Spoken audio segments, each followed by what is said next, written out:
Welcome back to the video lecture of module number 4. The new chapter is environmental pollution. What is pollution? In brief, pollution is nothing but change in background concentration of any component. Any substance is introduced into the environment that adversely affect the usefulness of the resources. The resources may be air, water, land, etc. So pollution happens because there is no process 100% efficient. Each process produces the pollution.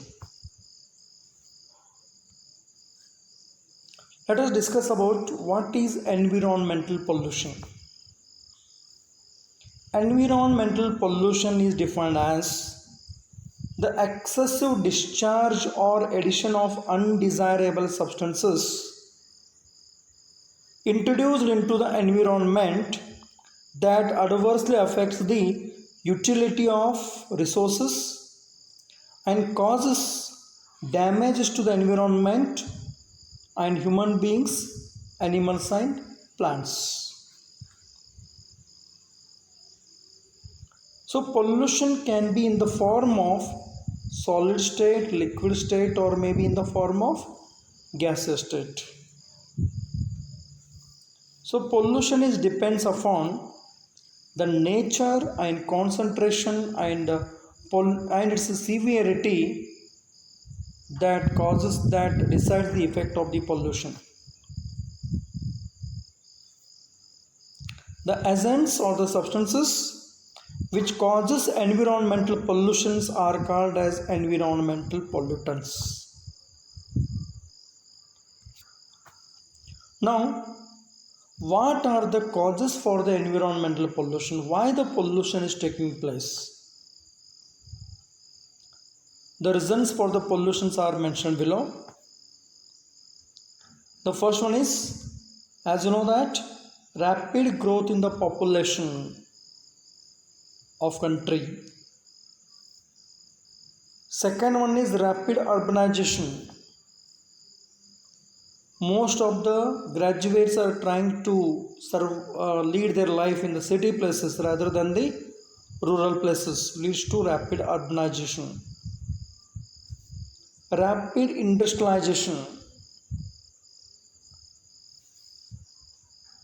More number of industries are going to be developed day by day to fulfill our day-to-day needs.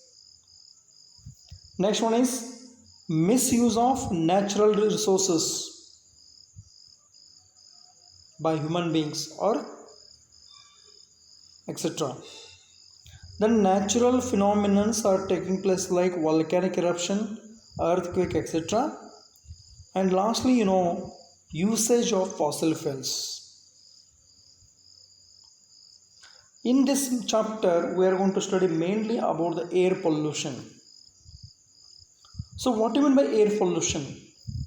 Air pollution may be defined as the extensive discharge of any solid, liquid or gaseous substance, including noise and radioactive radiations in the atmosphere in such a concentration that may be directly or indirectly injurious to humans or other living organisms or plants or property and interferes with the normal environmental processes.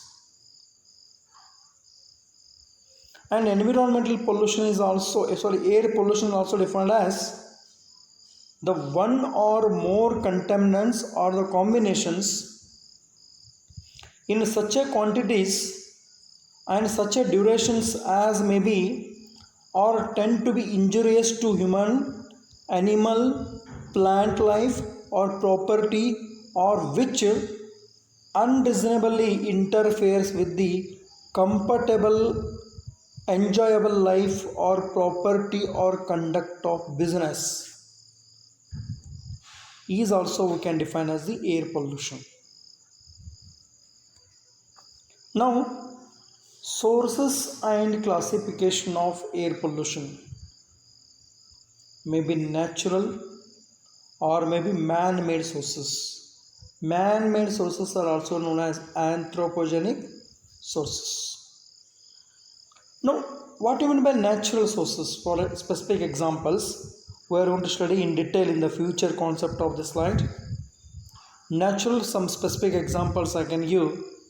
The pollen grains are obtained by the bees or the air. Volcanic eruption, forest fires, dust storms, spores, bacteria and microorganisms are the natural sources causing the air pollution. And man-made sources may be produced by industrial units, thermal power plants, automobile exhausts, burning of fossil fuels, by mining activity, or by using the nuclear power plants or nuclear explosions. So in this slide, what we can notice about the road mobile sources or tropic sources or road transportation, how much pollution is caused as per the estimation in the year of 2005. Heavy duty petrol vehicles are causing 14% of the pollution, and heavy duty diesel oils are causing 10% of the pollution, air pollution, and by other gases 2%. Light duty or low power vehicles like cars, SUV, minivan 34%, and light duty gasoline cars are leading to cause the 30% by the pollution. Now, what do you mean by air pollutants? The substance dwelling means making home or leading their presence, maybe temporarily or maybe permanently in the air, are termed as the air pollutants. For specific examples, as you know that in earlier days CFC, chlorofluorocarbons, were used in the refrigerator. They are not good for the environment. They are causing the damages to the ozone layer. So these gases are having higher lifespan in the atmosphere. So air pollutants, they alter the environment by interfering with the health, our comfort, the blood chain, or by interfering with the property values of people. For example, as you very known, the beauty of Taj Mahal is degrading day by day because of air pollution caused by the one of the plant which is present near the Agra, that is releasing the oxides of sulfur gas. So now a pollutant can be in the solid state or maybe in the liquid state, or it is maybe in the gaseous state, but it causes the pollution in the air or atmosphere. It may be originate form or maybe anthropogenic source, or both are the air pollutants with their characters. And it is estimated that anthropogenic sources have changed the composition of global air by less than 0.01% of pollution.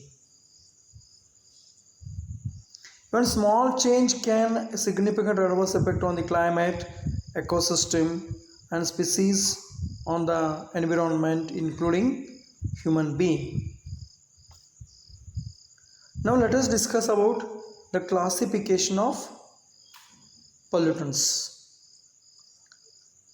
We have the two types of pollutants, primary pollutants and the secondary pollutants. For your syllabus, you have the major discussion on primary pollutants. So what are the primary pollutants? The pollutants are the chemicals that are released directly into the air, either natural events like earthquake or maybe volcanoes, or by human activities in the harmful form, are called primary pollutants. The natural events are dust storms, volcanoes, earthquake, etc.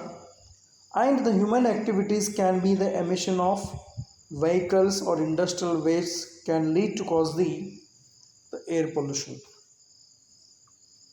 And about 90% of global air pollution is constituted by the 5 primary air pollutants. The list as follows. Majorly, there are several primary air pollutants I have highlighted, but majorly what can consider carbon monoxide, nitrogen dioxide or nitrogen oxides, sulfur oxides, hydrocarbons, and particulate matters are the major components, whereas the minors are mercury and lead. There are the toxic components from the point of environment. Now in this slide, what can notice, primary pollutants may be created by the human being by the activities like combustion or by the chemical process or by nuclear power plants or by mining, roasting, heating and refining processes in the metallurgy, mining and quarrying, farming are the activities done by the human being. Some natural activities like volcanoes, breaking of seas, fallen terpenes, fire, blowing dust, bacteria or viruses. So here what you can notice about the primary pollutants, how much they are present in the atmosphere and how they have been formed. What they are: carbon monoxide is about 49.1%, oxides of nitrogen is 14.8%, volatile organic compounds are 13.6%, sulfur oxides are 16.4%, and particulate matters are 6%. Then what are the sources, how these are being released? It is estimated that by the transportation 46.2% of waste primary pollutants are produced, and stationary source of fuel combustion 27.3%, industrial processes are leading to 15%, and solid waste disposal is also leading to cause the air pollution, and miscellaneous other etc. are 9% are contributing in the form of primary pollutants. Then discuss now what are secondary pollutants. So when the primary air pollutants are undergoing reaction with other primary pollutant or from basic components of air forms a new pollutant is simply called as secondary pollutant. The primary air pollutants when reacts with the other primary pollutants or other components forms a new pollutant is also known as called secondary pollutant. Is called a secondary pollutant. For example, acid rain is causing because of what? The release of oxides of nitrogen and oxides of sulfur in the air when they have been combining with the water from the atmosphere or during the raining. That is the causes for the acid rain. Just you can see this is a beautiful slide where you can observe that by the car there is a release of carbon monoxide gas. That is what released into atmosphere as a pollutant. And the sources may be volcanoes, natural, or maybe from the industries. So these are, when these have been primary pollutants are released and hydrocarbons etc., they themselves sometimes they undergo leading to form the secondary pollutants like nitric acid, sulfuric acid, hydrogen peroxide, ozone, peroxyethyl nitrate, so etc. These are the secondary pollutants. You can observe primary pollutants are released directly from the human involvement like transportation, industries, or natural causes, volcanoes, earthquake, etc. But these primary pollutants, when they react with the components of other pollutant or maybe the environment, other component leading to form the secondary pollutants. So specifically atmospheric sulfuric acid is one of the good example for the secondary pollutant. And air pollution in urban and industrial areas is due to, you can see that there is a smog, thick air that makes visibility problem for the transportation. And one more, photochemical smog, a noxious mixture of gases and particles is produced when strong sunlight triggers photochemical reactions in the atmosphere. This is what about the photochemical smog. And some of the major components of photochemical smog is the formation of ozone. So with this I will conclude about the concept of classification of pollutants. In next concept of video we will come to know the different types of primary pollutants. Thank you.